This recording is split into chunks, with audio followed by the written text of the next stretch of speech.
디지털 포렌식 자료와 참고인 진술, 프로파일러의 진술 분석 등을 종합하면 결국 피의자의 주관적인 정치적 신념이 극단적 범행으로 이어졌다고 분석됩니다. 다만 범행을 함께 공모한 공동정범이나 조사한 배후 세력은 현재까지는 없는 것으로 확인됩니다. 보통 사건 현장은 폴리스 라인을 치고 현장을 보존하는 게 상식입니다. 그런데 사건 발생 즉시 경찰은 물청소로 사건 현장의 흔적을 지웠다고 했습니다.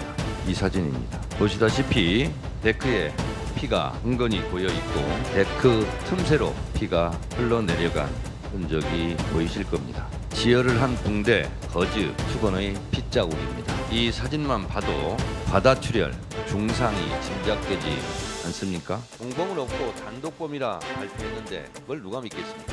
범인의 찌르는 장면을 보면 고도로 훈련된 사람 같습니다. 배우도 철저히 밝혀야 하고 단독범이라고 하기에는 정말 믿어지지 않습니다. 배우가 있는지 없는지 더 철저하게 수사하기 바랍니다. 1987년 박종철 고문치사 사건 때 경찰의 수사 발표는 책상을 탁 치니 억하고 죽었다는 것이었습니다. 박종철 고문치사 사건도 천인 공노할 일이지만 사건의 축소 은폐가 폭로되면서 87년 6월 항쟁이 촉발됐다는 점을 윤석열 정권은 명심하시기 바랍니다. 영화를 너무 많이 보신 것 같아요.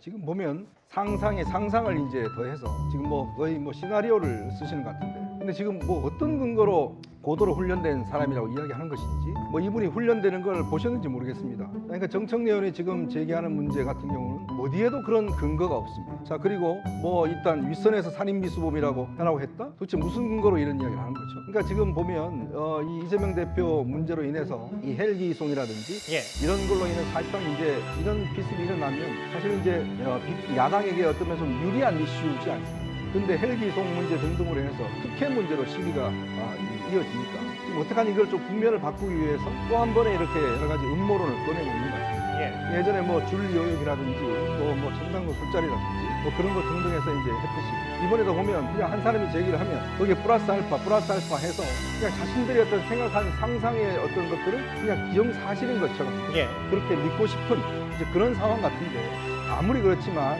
야당의 최고위원회의에서 최고위원들이 저런 문제를 제기할 때는 기본적으로 어떠한 근거를 가지고 제기해야 되는 거 아니겠습니까? 뭐라도 좀 이 일말의 근거라도 가지고 그 사람이 왜 고도로 훈련했는지, 그럼 어디서 훈련받았는지, 훈련받은 장면이 있는 것인지, 아니면 누가 전화를 해서 살인미수로 하라고 이야기를 하는 것인지, 이런 부분에 대한 최소한의 근거는 있어야 될 거 아니겠습니까? 근데 아무것도 근거도 없이 그냥 본인들 머릿속에서 있는 사실들을 그대로 저렇게 사실인 것처럼 이야기하는 것들, 그게 저는 지금 민주당 최고위원회의 현실이 아닌가. 정청래 의원이 고도로 훈련된 사람이었다고 그러는데 그럼 고도로 훈련된 사람이 1.4cm를 할까요? 상식적으로 한번 생각해 보십시오. 본인이 죽이겠다라고 이야기를 했다고 하잖아요. 자, 근데 고도로 훈련된 사람이 그 1.4cm를 그걸 할까요?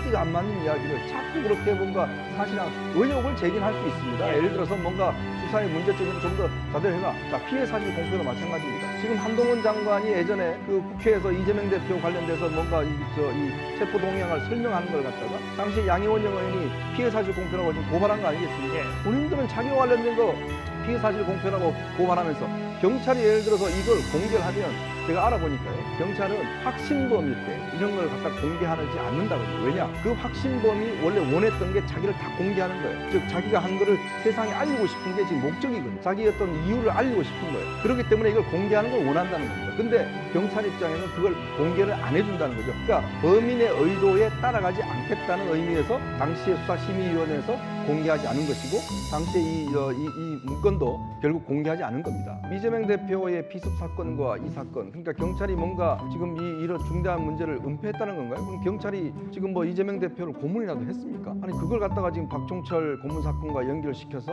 뭔가 이게 은폐하면 시민들이 다 들고 일어나서 시위를 할 것이다, 이렇게 이야기를 하고 있는데, 그러니까 예를 들어도 좀 현실적인 예를 들고 좀 냉정하게 바라봐야 되는데, 자꾸 이제 이재명 대표를 뭔가 예전에 어떤 김구 선생, 여운형 선생과 빗대면서 또 박종철 고문 사건 등등으로 본인들은 자꾸 크게 몰고 가려고 하고 있지만, 국민들은 저는 이 사건을 좀 냉정하게 보고 있을 것이다라는 생각이 들어요. 그리고 초기에 이 문제가 사실 이제 이 이재명 대표 비습 사건 문제가 다시 특혜 문제로 연결되면서 이게 이제 좀 희석된 측면들이 있는 거거든요. 그거를 다시 지금 되새겨내서 이걸 어떻든 간에 이제 좀 이슈를 만들어서 총선 공간에서 어떤 자신들의 지지층을 결집시키겠다는 정치적 목적을 가지고 있으니까 자꾸 박종철 이야기도 나오고 김구 뭐 여운형 선생 이야기도 나오고 자꾸 이야기를 되는데 글쎄요 이분들하고 이재명 대표가 어떤 공통점이 있는지 저는 제 상식으로는 잘 모르겠습니다.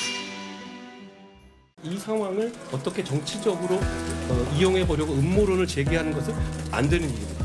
그리고 국민들께서 그런 것을 용납하시지도 않을 겁니다. 과정에서 여러 가지 건설적인 논의가 지금 나올 수 있는 부분 같습니다. 응급 의료 체계와 긴급 의료 체계에서의 특혜라든가 그리고 여러 가지의 구멍들이라든가 이런 부분들을 국민들이 많이 보시고 분노하는 것 같아요. 저희는 이것으로 이재명 대표나 민주당을 비난하지 않고 앞으로 더 나은 체계를 갖추기 위한 정책을 만드는 데 집중하겠습니다.